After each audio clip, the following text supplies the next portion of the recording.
దేవునికి స్తోత్రము.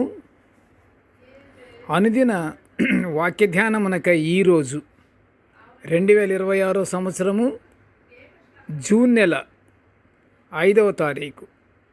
ఈరోజు ధ్యాన వాక్యము పరిశుద్ధ గ్రంథము నుండి సామెతల గ్రంథము 20వ అధ్యాయము 22వ వచనాన్ని మనం ధ్యానించుకుందాము. వాక్య ధ్యానమునకై సిద్ధపడి ఉన్న ప్రియ దేవుని బిడ్డలారా, మీ అందరికీ క్రీస్తు ప్రభు ప్రశస్త నామములో దీవెనలు శుభములు కలుగునుగాక. మనము మన దేవుని యొక్క వాక్యాలను మనము ధ్యానించుకునేటప్పుడు శుద్ధ హృదయముతోనూ ఏకాగ్రత కలిగి మనం ధ్యానించుకుంటూ మనము దేవుని మహిమపరుచుకుందాము.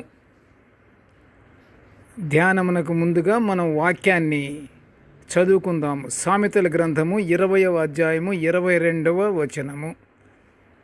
కీడుకు ప్రతి కీడు చేసేదననుకొనవద్దు, యెహోవా కొరకు కనిపెట్టుకొనుము, ఆయన నిన్ను రక్షించును. ప్రియ దేవుని బిడ్డలారా, ఈరోజు ధ్యానవాక్యము యెహోవా కొరకు కనిపెట్టుకుని ఉండుట అంశముపై మనము ధ్యానించుకుంటున్నాము. అంతేకాదు, కీడుకు ప్రతి కీడు చెయ్యాలి అని అనుకొనవద్దు అని అంటున్నాడు వాక్యానుసారంగా.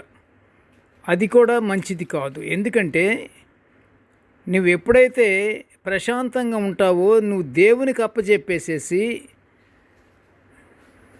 నీవు మంచి మనసుతో ఉంటావో, ఆయన తప్పకుండా నిన్ను రక్షిస్తాడు అని వాక్యం ఉద్ఘాటిస్తుంది. ఇక్కడ ప్రియ దేవుని బిడ్డలారా, మనుషులు ఎలాంటి ఉపద్రవాలు జరిగించినా ఎదురైనా వాళ్ళల్లో రగిలే కోపాన్ని మాత్రం అణుచుకోవాలి. మనము ఎదురు తిరిగి కోప్పడకూడదు. ఎదుటివానితో ఎంత పగ రగిలినా తన పగను తనలోనే చల్లార్చుకోవాలి. అసలు పగ అనేది ఏర్పడకూడదు లోన. ప్రియ దేవుని బిడ్డలారా, పగ ఉంటే మనసులో అది ఎప్పటికైనా సరే ప్రమాదమే. అది అగ్ని ప్రమాదం లాంటిది. అది రగులుకుపోతుంది, కాలిపోతుంది, బూడిదైపోతుంది. పగ అనేది మనసులో ఉందంటే అనుమానమే లేదు. ప్రియ దేవుని బిడ్డలారా, ప్రభువు పగ ఉన్న వానిలో లేనట్లే.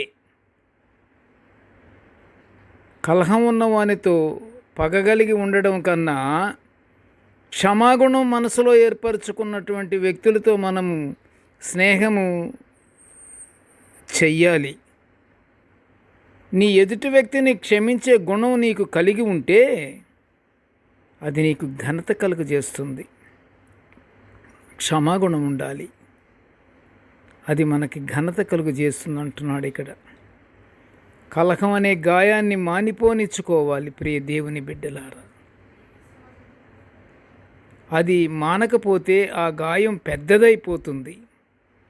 ఆ గాయం మానాలంటే కలహదారుని క్షమించడమే ఉత్తమం. దానినంతా వదిలేసి యెహోవా కొరకు కనిపెట్టుకుని ఉన్నప్పుడు ఆయన తప్పకుండా మనల్ని రక్షిస్తాడు.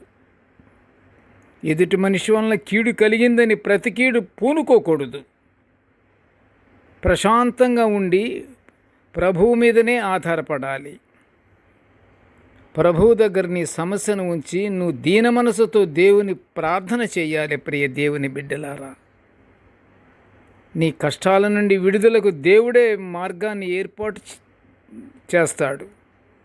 ప్రియ దేవుని బిడ్డలారా, దేవుడే మన మార్గదర్శి. మనం ఆయన ఏర్పాటు చేసి అనుగ్రహించి ఇచ్చిన సన్మార్గములో నడవాలి. ఏది ఉత్తమమో అది మనకు తెలియజేయబడి ఉన్నది. ఏది ఉత్తమం అంటే దయా దాక్షిణ్యాలు కలిగి ఉండాలి. కనికరాన్ని మనం ప్రేమించాలి. అప్పుడు పగ మన మనసులోకి చేరదు. కనికరాన్ని ప్రేమించాలి. కోపాన్ని విడిచిపెట్టాలి. సమస్త ప్రాణులకు న్యాయం తీర్చే దేవునికి మొర్రపెట్టుకోవాలి. ప్రియ దేవుని బిడ్డలారా, దేవుని ఆశ్రయిస్తే సమస్తము జయకరంగా జరుగుతుంది కనుక ప్రతి విషయములోనూ చింతపడకుండా, మనము పగల పెట్టుకోకుండా, కోపాలు తెచ్చుకోకుండా, మనుషులమందరము అన్యోన్యతతో జీవిస్తూ ఒకరికొకరు ప్రేమ కలిగి నడుచుకుంటూ దేవునికి నిత్యము ప్రార్థనలు మనము చేస్తూ పరలోక ఆశీర్వాదాలు పొందుకుందాము. ప్రార్థన చేసుకుందాము. కృపగల నాయన, జీవము గల తండ్రి, నీకు స్తోత్రములు. ప్రభువా, నీ దివ్యమైన వాక్యాలను మేము నిత్యము ధ్యానించుకుంటున్న ఈ గొప్ప భాగ్యాన్ని మాకు అనుగ్రహించినందుకు నీకు ఘనమైన స్తోత్రములు, స్తోత్రములు, స్తోత్రములు తండ్రి. కృపగల నాయన, నేటి వాక్య ధ్యానాన్ని వింటున్న ప్రతి బిడ్డను ఆశీర్వదించయ్యా. నీకు స్తోత్రములు నాయన. తండ్రి, మేము మా మనసుల్లో ఏ దుర్బుద్ధులు లేకుండా నీయందే భయభక్తులు కలిగి నీ కొరకే మేము కనిపెట్టుకుంటూ ప్రతి వ్యక్తిని ప్రేమతోనే మేము కలుసుకొని మాట్లాడుకుంటూ నీ యందు ఆనందంతో మేము జీవించే భాగ్యాన్ని మాకు అనుగ్రహించమని ఈ మనవులన్నీ యేసయ్య పుణ్య నామమున వినయముగా వేడుకొనుచుంటున్నాను తండ్రి. ఆమెన్. దేవుడు మనలందరినీ బహుగా దీవించుగాక. Amen, amen, amen.